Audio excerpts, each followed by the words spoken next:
नमस्कार. आज आपण बनवणार आहोत साबुदाण्याची खिचडी. आज माझा आहे उपवास, शिवरात्र.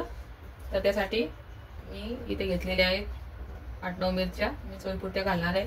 इथे शेंगदाण्याचं कूट करून घेतलेला आहे. मी साबुदाणा सकाळी लवकर भिजत घातलेला होता आणि एक बटाटा कापून घेतला आणि हे चवीपुरता शेंगदाणे घालणार आहे. तर आपण सर्वप्रथम मिरच्या मिक्सरला फिरवून घेऊ. आपण असं मिक्सर वाटून फिरून घेतलेलं आहे. आता आपण गॅसवर तेल तापत ठेवूया. तेल आपलं आता गरम झालेलं आहे. त्याच्यामध्ये सर्वप्रथम बटाटे चांगले तळून घेऊ.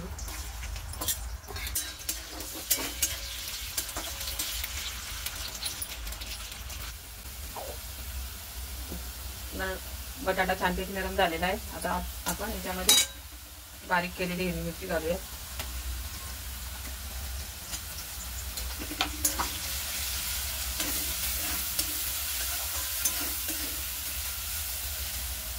दोन मिनिटं परतून घेऊ मिरचीला. त्याच्यानंतर आपण शेंगदाण्याचं कूट घालणार. आता बघू शकतात मिरची छान परतली गेलेली आहे. आता आपण याच्यामध्ये दाण्याचं कूट घालणार आहोत. शेंगदाण्याचं कूट छान मस्त तळले गेले. असा लालसर कलर येईपर्यंत तळायचं, म्हणजे ते साबुदाणा छान लागतो. याच्यामध्ये साबुदाणा घालून घेऊ.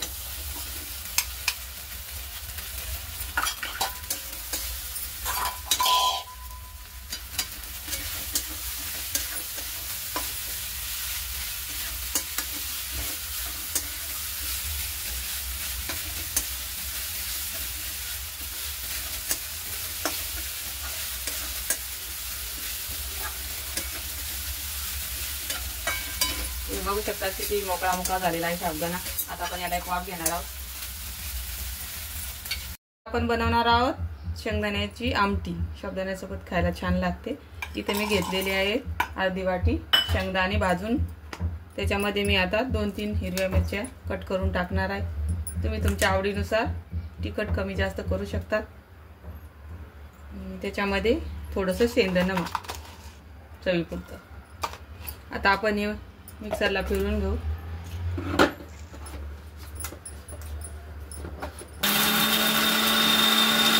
आता साबुदाणा आपला तयार झालेला आहे.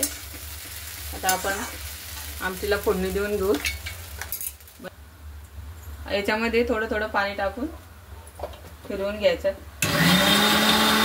मी शेंगदाण्याचं कूट ते काढून ठेवलेलं आहे. आता आपण याला फोडणी घालणार आहोत. आता आपण आमटी करून घेऊ. यासाठी थोडंच तेल टाकायचं आणि तेल चांगलं गरम होऊ द्यायचं. तेल छान गरम झालेलं आहे. आता फक्त याच्यामध्ये हे असं सारण टाकून द्यायचं.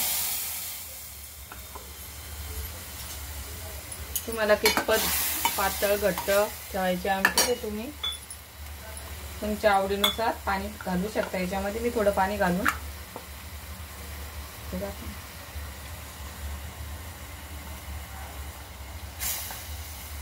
मी मिक्सरचं भांडं धुवून पाणी घालून घेते त्याच्यामध्ये.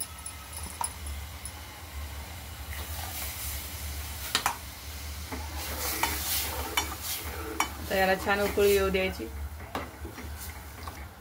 आपली इथे आमटी तयार झाली आहे आणि इकडे साबुदाणा पण तयार झाला आहे. आता आपण सर्व करूया.